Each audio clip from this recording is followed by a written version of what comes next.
পাতার আড়াল দিয়ে আবার ছান আসতে যে সেজন্যই তো আমার এই বাংলাদেশে আসতে মন চায় না, উগান্ডা থাকতে ভালো লাগে।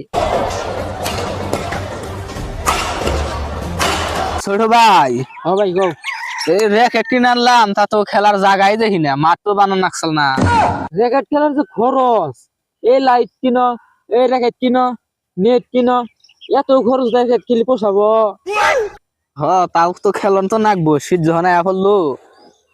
এ ছোট ভাই, তুমি এখানে বসে রয়েছ, শীত এসে বসে হলো, র্যাকেট খেলা লাগতো না? খেলা তো লাগছিল, যে র্যাকেট খেলবার গেলে তো যে খরচ। এই কথা বলতেছো? মানে কোন নাই নাই। ও আমি তো নামে মাত্র ঢাকায় থাকি। হ্যাঁ। থাইল্যান্ড, মালয়েশিয়া, সিঙ্গাপুর, উগান্ডা এগুলো দেশে আমি বেশি থাকি।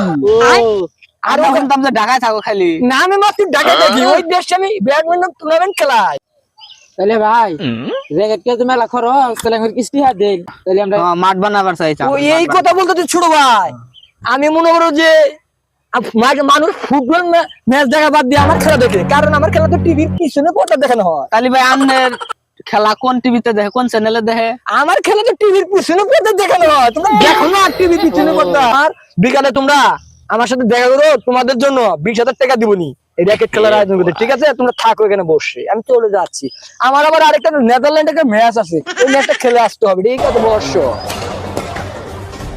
ছিল দেখা করতে, বিকাল হয়ে গেল গা, যাই ভাই বলে উগান্ডা তনে র্যাকেট আইনা দিবার চাইছিল, আর সরঞ্জাম বিভিন্নটা কিনা দিব।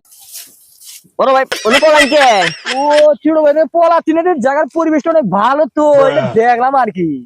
বলছিলেন 20,000 টাকা যদি দিবার চাইছিলেন।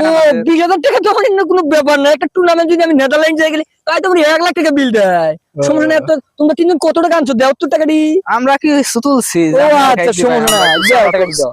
সবাই মিলে কিছু চাঁদা তুলছি। ও অনেক টাকা যাই, বাসের টিকিট কাটার টাকা হলো।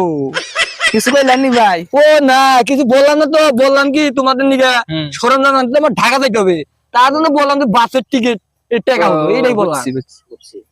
খেলা উদ্বোধন হিসাবে একটা খাসি দাম না?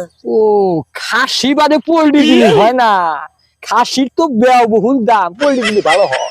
তাহলে ছোট ভাই তোমরা কেশিয়ারের বাড়ির গুলো পুকুরের সাথে থাইকো, তোমাদের জন্য আমি সরঞ্জাম যে ঢাকার দিকে যে আনবো সেগুলো আমি তোমাদেরকে কালকে বিকালে আমি দিবনি, ঠিক আছে? যাই আছে, আসসালামু আলাইকুম ভাই। আচ্ছা ঠিক আছে, যাই যাই। কয়টা টাকা হলো তো, বাসের টিকিট কেটে ঢাকা চলে যাবো। গ্রামের বলে তো কিছু বুঝেই না, আমি বলি মালয়েশিয়া, নেদারল্যান্ড, উগান্ডা বলি র্যাকেট খেলি।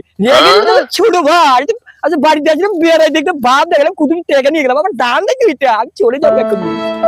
ভাই তো আজকা আবার চাইছাল, ওই যে র্যাকেটে টাকা দিলাম। হ্যাঁ কইলো তো পুকুর পাড়ে খারাপ হয়নি গিয়া। হ্যাঁ এই জায়গার কথাই তো কইলো, যে পুকুর পাড়ে থাইকো।